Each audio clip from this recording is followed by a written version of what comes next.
لعنهم الله بكفرهم فقليلا ما يؤمنون. یہ وہ لوگ ہیں جنہوں نے آخرت کے بدلے دنیا کی زندگی خریدی، سو نہ تو ان سے عذاب ہی ہلکا کیا جائے گا اور نہ ان کو اور طرح کی مدد ملے گی.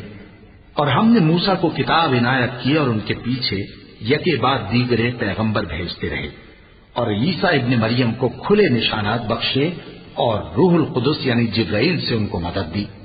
تو کیا ایسا ہے کہ جب کوئی پیغمبر تمہارے پاس ایسی باتیں لے کر آئے جن کو تمہارا جی نہیں چاہتا تھا تو تم سرکش ہو جاتے رہے، اور ایک گروہ انبیاء کو تو جھٹلاتے رہے اور ایک گروہ کو قتل کرتے رہے، اور کہتے ہیں ہمارے دلوں پر پردے ہیں؟ نہیں، بلکہ اللہ نے ان کے کفر کے سبب ان پر لعنت کر رکھی ہے، پس یہ تھوڑے ہی پر ایمان لاتے ہیں. ولما جاءهم كتاب من عند الله مصدق لما معهم وكانوا من قبل يستفتحون على الذين كفروا فلما جاءهم ما عرفوا كفروا به فلعنة الله على الكافرين.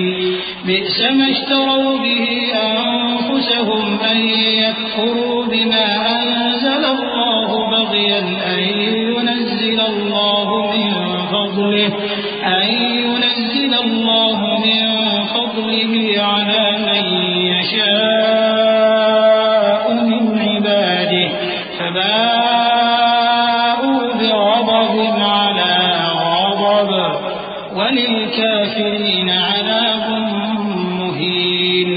اور جب اللہ کے ہاں سے ان کے پاس کتاب آئی جو ان کی آسمانی کتاب کی بھی تصدیق کرتی ہے، اور وہ پہلے ہمیشہ کافروں پر فتح مانگا کرتے تھے، پھر جس چیز کو وہ خوب پہچانتے تھے جب ان کے پاس آ پہنچی تو اس سے منکر ہو گئے.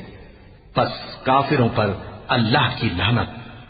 جس چیز کے بدلے انہوں نے اپنے تئیں بیچ ڈالا وہ بہت بری ہے، یعنی اس جلن سے کہ اللہ اپنے بندوں میں سے جس پر چاہتا ہے اپنی مہربانی سے نازل فرماتا ہے. اللہ کی نازل کی ہوئی کتاب سے کفر کرنے لگے تو وہ اس کے غضب بالائے غضب میں مبتلا ہو گئے، اور کافروں کے لیے ذلیل کرنے والا عذاب ہے.